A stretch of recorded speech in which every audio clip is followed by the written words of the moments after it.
Bueno, aquí os enseño este aparato que es supuestamente para sujetar cables y tal, y lo pones en la pared. Agarra bastante bien, es así como el toque es así gomoso como de silicona, ¿no? Y bueno, supuestamente es para dejártelo así. Los cables así un poco más gorditos, la verdad es que lo metes y queda bastante justo, pero bueno, por ejemplo este es el cable de... A ver... El cable del iPhone. La verdad es que...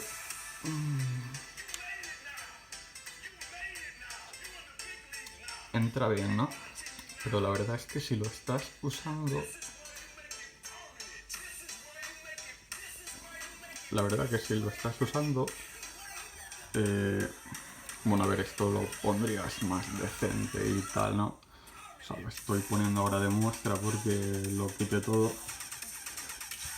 Pero eso, si lo pones... si estás usando el cable de iPhone, la verdad es que suele caer. O, por ejemplo, mira esto, los auriculares...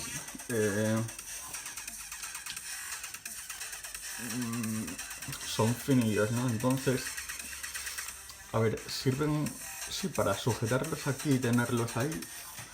La verdad que bien, ¿no? Por si no te apetece tenerlos por el suelo.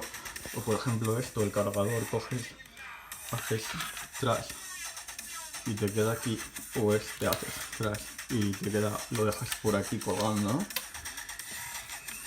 Tengo la cama aquí sin hacer. A ver, está bien, ¿no? No es que quede ahí de puta madre tampoco, porque bueno, a ver, el cable del iPhone, la verdad, esto del Mac, la verdad es que está bastante gastado ya y todo. Pero bueno, a ver, si lo colocas guapamente, te puede quedar bien. Y nada, pues aquí otra review de mierda de Gearbest. Saludos.